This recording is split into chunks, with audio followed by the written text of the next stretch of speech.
Everyone, welcome back to my channel, Christian Mix Vlog. So, dito na kami natulog sa aming bahay, guys.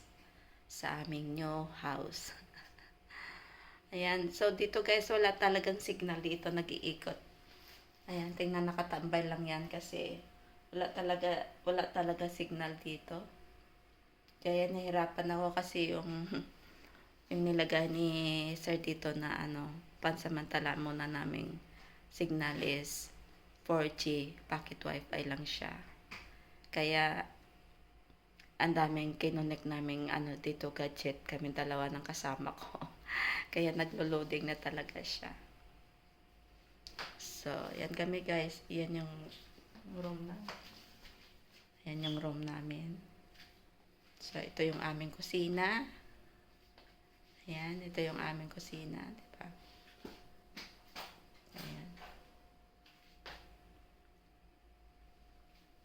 Ayan, dami pang tambak guys. Ayan, dami tambak.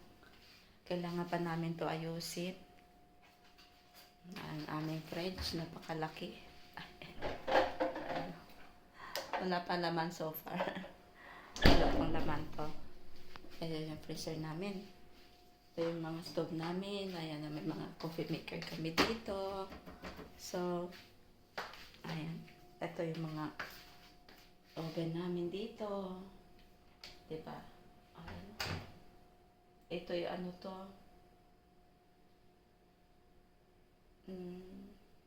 Ayan na nga. Open na siguro. Tapos, ito yung lababo namin. Yung mga, ito, hindi na kami mahirapan maghugas guys pag maraming tamba kasi may dishwashing machine kami dito. Ayan, diba? Ito yung lagay ng basura. Ayan yung mga, dito pa lang to sa kusina guys, ang laki ng kusina namin. Ayan, yung mga lagayan ng mga gamit namin sa pagluluto. Yung aming kusina napakalawak. Ayan, to. Sa maliit na kusina, yan yung pinakamalaki naming kwarto. Ayan, opposite ng malaki, maliit. Ayan, may mineral water na kami dito. Ayan.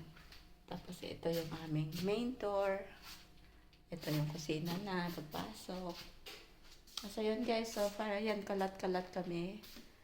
At ngayong araw na to, tidy up namin itong mga dito kasi starting sa 19, maghahakot na naman kami ng kasama ko dito ng mga kanilang mga gamit. So ito guys, talagang priority ni ma'am ko yung yung mga bookshelf dito. Mas maraming mga, kasi talagang magaling sila magbasa ng mga books. Halos everyday, araw-araw may delivery kaming books. Hindi namin alam kung paano. So, ayan guys, kalat-kalat. Kaya pasensya nyo na muna si Krisha pag hindi makapunta sa live nyo ha. Kasi ayan no, mga kalat kami. Ayan, kalat.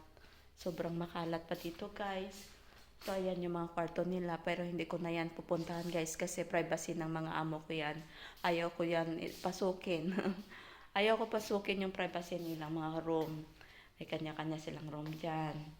Ito yung aming patungan ng mga patungan ng mga tawag dito na mga frame, mga display ang kanilang mga ang kanilang cabinet. O diba? So ito guys, so sala namin. Napakalaki guys, pero mas maraming mga kita nyo, mga puro mga lagayan ng mga books kasi si madam ko talagang mahilig sa books. Ang dami naming books araw-araw. Kaya iyan, this enough na siguro yan sa mga books na dinideliver araw-araw. Ayan, meron siyang exercise dito, diba? So, dito naman kami guys. Ayan, overviewing dito guys. Ayan o. Dito, tawag dito, harap ng dagat. So, open natin to. Ayan. Hello, Hong Kong. Hello, Philippines. So, ito yung aming balcony, guys. Ayan. May long breaks dito. Connect to, guys, sa connect sa Chukingling. Yan, pwede kami mag-walking dyan. Booking sa baba. Ayan yung baba. So, hindi natin lapit kasi baka mahulog yung aking cellphone. Ayan yung mga kapitbahay namin dito, guys. Kapitbahay namin yan. Pwede kami mag-chikahan dyan sa bagtong balkon nila pag may kaibigan na kami dito. So, yan guys. Overviewing ko dito. Ayan. Sobrang ganda dito, guys. Diba? Ayan. So, dito guys, maganda talaga dito. O, diba?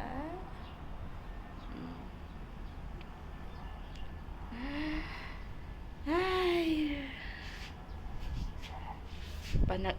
Panibagong ano to, panibagong lugar. Pero dito pa rin to sa Loas Park kaysa. So, yan no. So, yan po guys, ang aming ayusin ng kasama ko. Kaya, medyo first day pa lang kahapon din nag-start kaming mag-ayos. Kasi dito na kami natulog. Pero ang sakit ng aking katawan, guys. Pero laban lang sa buhay. Ayan, parang pag-ibig lang yan. Kailangan lumaban. Hahanapin ang tunay na pag-ibig, pagmamahal sa ating puso. Ayan, hanapin natin ang ating kabiyak ng ating puso kahit gaano man kahirap. Pero kailangan natin subukan muli at may makasama tayo sa ating buhay, sa ating pagtanda. Diba? Walang susuko guys. Laban lang sa lahat ng bagay. Ayan, kailangan nating lumaban. So, ito guys, yung aming bahay dito sa Loas Park. Diba? Sa bagong bahay namin. Ang hirap mag-move guys. Sobrang napakapagod. Ayan, gutom. Pero hindi ako nagugutom dahil hindi ko alam guys, parang maliit na yata yung bituka ko. Kumain lang ako konti, busog na ako, 'di ba? Hindi katulad dati na lapang hanggat may pagkain, kain. 'Di ba? Ito na guys yung aming bahay. So, ito, kailangan pa tong maayos. Good morning everyone and happy weekend guys. Happy Sunday. At mag-ingat tayong lahat. At God bless us all. Bye everyone. And Krisha Mix Vlog.